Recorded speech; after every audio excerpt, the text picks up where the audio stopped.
the smart city objective within everyone's reach for all cities? No easy task, according to the specialized press. So we've seen municipalities that are afraid of IoT platforms being locked in by suppliers, thereby losing some of their autonomy. Elected officials that are interested but have difficulty in getting to grips with the issue due in some cases to lack of training in digital programs, right? Also, we've seen poorly redacted smart city contracts that can lead actually to negative consequences for cities. So are we headed for a split between smart cities and dumb cities or less smart cities? And around the table today, I'm pleased to be surrounded by representatives of the community of interest co-led by Afnor and Michelin, which addresses this issue within the Moving On ecosystem. So I'm very pleased to have Claire Delabre-Chagué, who is Mobility and Energy Supervisor at the Afnor. Hello, Claire. It's great to have you. Hello, Asha. Thank you very much. Right. And Gilles Betis, who is the consultant in smart cities and mobility at OrbiCité. Is that correct? Yeah, that's right. Thank you. Hello, Asha. So it's great to have both of you. And we have behind the screen also Claire Fioretti, who is the Director of Standards and Rulings for Connected Mobility at Michelin. Thank you for joining us, Claire. Hello, Asha. So I will dive into the first question straight away. So we've seen Boston, Lyon, Montreal. They are example of moving on community of interest.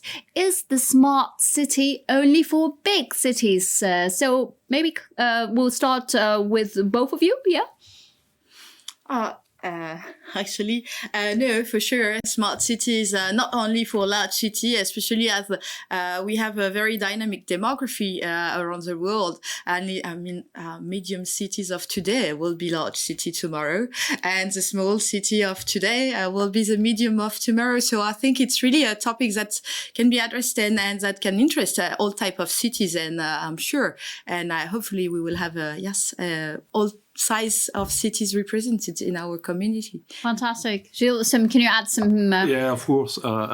Medium cities, small cities are also very important because half of the people living in cities live in cities of less than 500,000 inhabitants.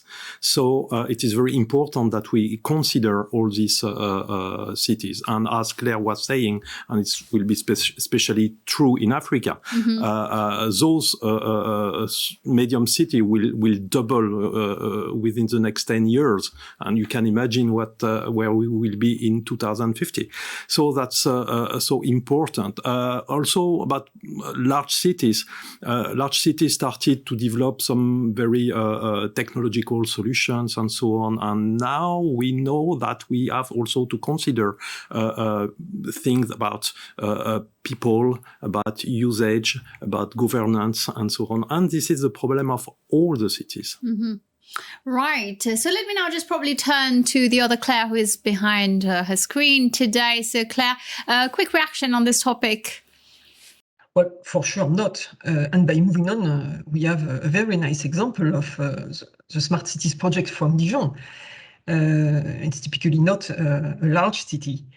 And I think that smart city models and smart city tools must be within the reach of any agglomeration that wishes to benefit from the digitization of its organization.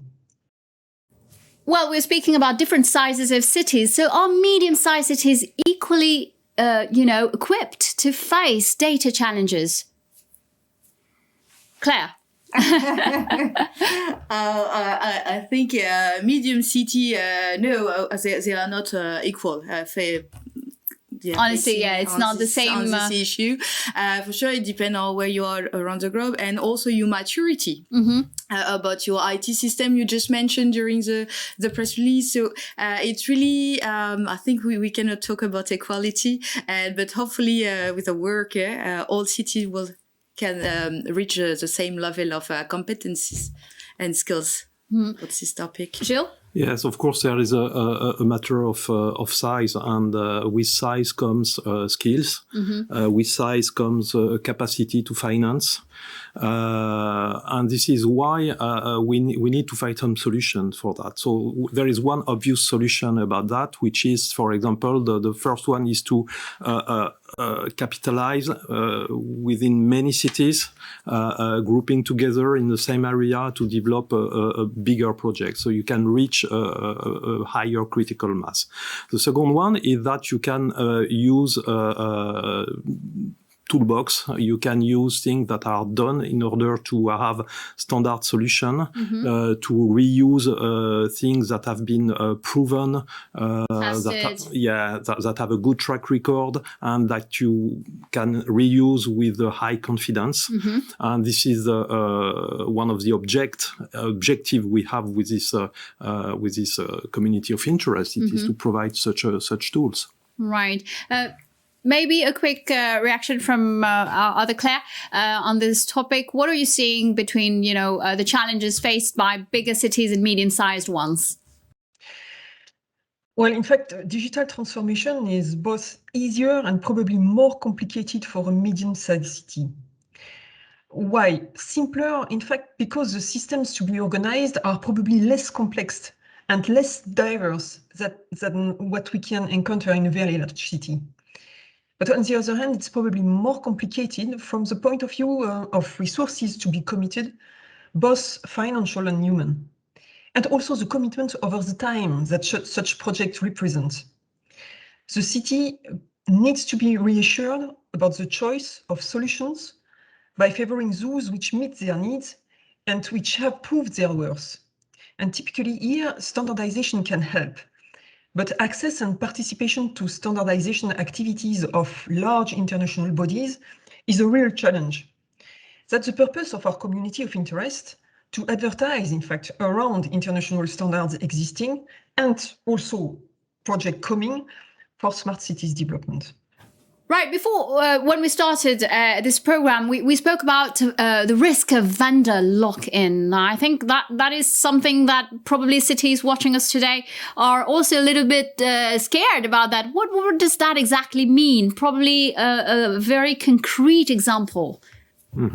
Gilles. Yeah, concrete example about vendor lock-in. Just imagine that you are the mayor of city and you want to develop an atmospheric pollution monitoring system. So what will you need? You will need sensors, and you will need to connect those sensors to a supervisor, and you will need to extract the information of your supervisor to make some decisions, some wise decisions. And so you have all a chain about the use of data, data from information to knowledge and understanding, and wise decision.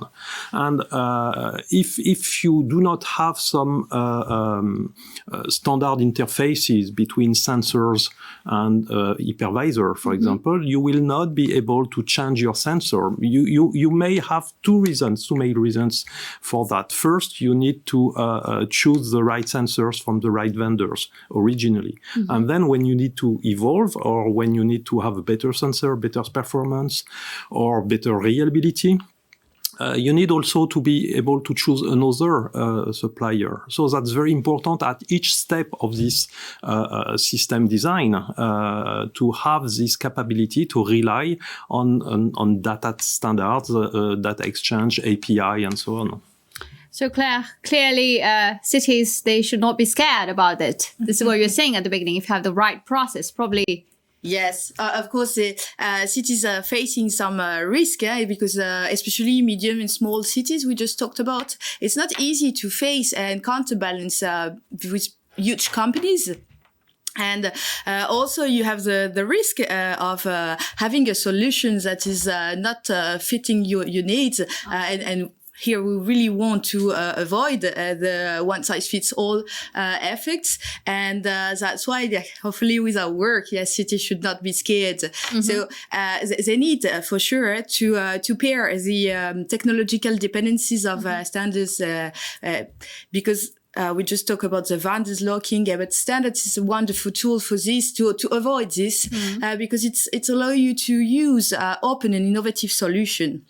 Right. So you're going to tell me standards, it's quite a word that can be frightening. So be sure, you're using standards every day. So on a daily manner, you just don't notice it. When you use your credit cards, for example, you use the standards, or more recently with a QR code of your sanitary pass, or when you are in a restaurant, just you scan your QR code, you have access to the menu. So all this, it's about standards. So standards, it's really here, and they are designed and written to ease your life on a daily manner. And for cities, it's a very powerful tool to support them in the process decision making. So what we want to do also to help city to avoid they be scared is to link their mobility lifecycle project to all existing standards. So like this, they can find support all along the way of their project. Right. So that's we're speaking about this specific risk, but are there other kind of risks that we are not talking about? What can you say?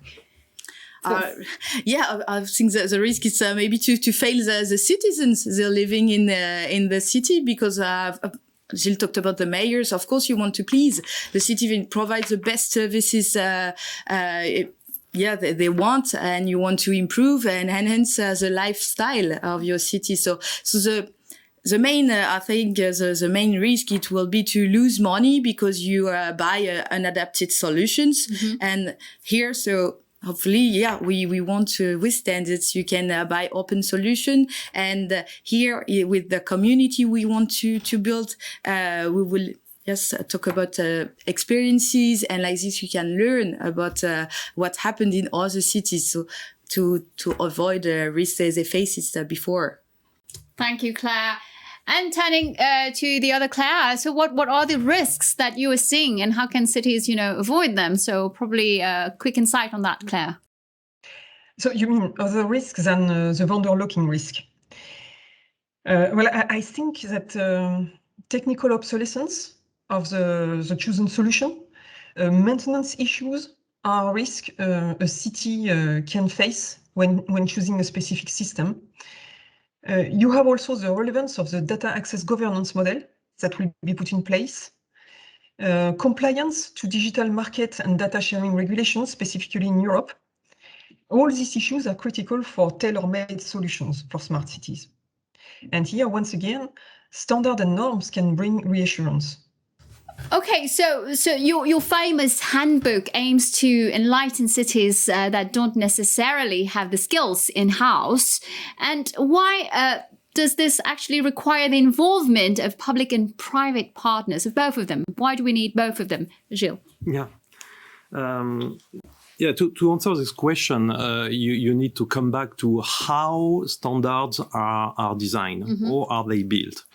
In fact, it is not built by somebody in his office and say, okay, today I will do a standard. No, that's not how it works. You have a working group. It is a community of people from the industry, from the academia, from the public bodies, and so on. And they come together and meet and say, okay, we have a problem to solve. And this problem, we want to solve it in the right way together in order me to give you if I am a city, the good specification, and me, if I am an industrial company, to provide you with the right solution. And this is exactly the same to build this handbook. We need to have both people around the table and to have this in cooperation, co-construction, to find a result that will be usable, that will be useful at the end of the day. Right. So maybe if I can add something, it's true that to Mario Gilles just said, it's standards are documents that are written by the market for the market. So here that's why they are very normally very useful documents. Okay, that's good to know. But when will it be available? So that's a tricky question, I know. Will it be as relevant for a city, in Africa? We spoke about Africa as a small city, for example, in Germany. So what can you say about that, Claire?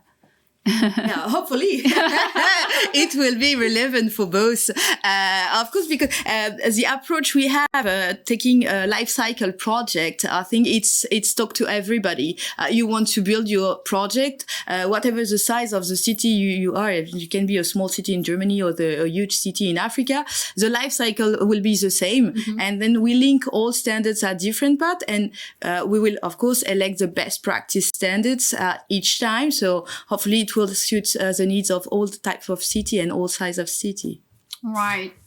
Gilles, you want to just a quick word? Yeah, because the question was when. And the process will be the following. So we will start to gather data, return on experience and so on from a number of cities. So we need to have diversity. We need geographical diversity, demographic diversity, problematics, different problematics and so on. And from this first data, we will do two things. Collecting the data, that is to say, giving back this feedback and report and so on, and creating a network. And we will enrich this network with some other cities that will see the result of this first work. And from all this data, all this return on experience and so on, we can start building the handbook. So it will be a process that will last about 1 year. So we can expect something at the end of 2022. Wow, ambitious. So looking forward to... Ambitious. Right. Maybe a quick reaction from our other Claire. Thank you, Asha, for this question. Well, indeed, it is typically what we want to explore in our community of interest. What is the right standardization level? Do we need to introduce a segmentation for smart cities? And if yes, based on which criteria? The services they want to offer, their physical infrastructure, their size, the number of inhabitants?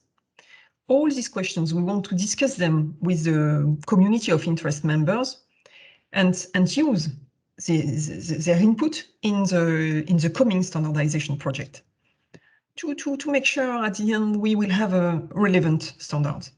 So maybe one last question. So are communities of interest, Afnor and Michelin, working to upskill across all cities? What do the companies actually gain? Is it for the common good? What can you say about that?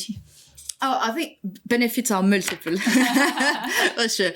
You have for the cities, it will allow them to target or even to contribute to the emergence of very open and innovative solutions for their citizens. For companies, it will help them to better understand their customers' needs that will be around the table and then to develop their markets.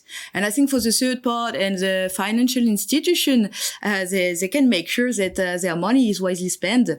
Yeah, because they will have then an assessment tool through standardization, and I think for all it's also to be part of a very vibrant network where we will share experiences, where we will talk about the issue we faced and where we will find solutions together. And as for all topics, I think when we are a number and together, it's we are stronger than when we are alone. So right. I think the message is loud and clear, Gilles. So we are building a common, and that's very important to keep that in mind.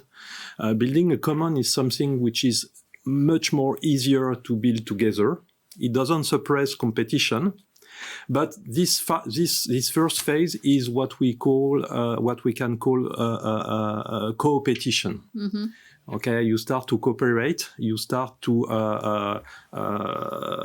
put all the things that everybody is sharing. You can build together, and then after you have the other steps where the classical rules of the market can apply.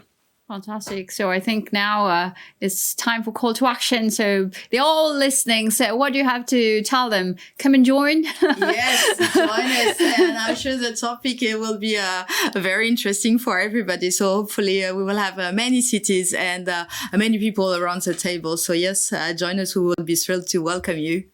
Very exciting. Nothing to add. Well, fantastic. fantastic. And thank you to both of you. Great insight. So the message is loud and clear, as you can see. Feel free to join, and they can do that by going on the Moving On Connect website, I'm sure, and you can do that. So feel free. And thank you very much. Thank you to Asha. the other Claire, and thank you to both of you. Thank you. Thank you very much. Thank you.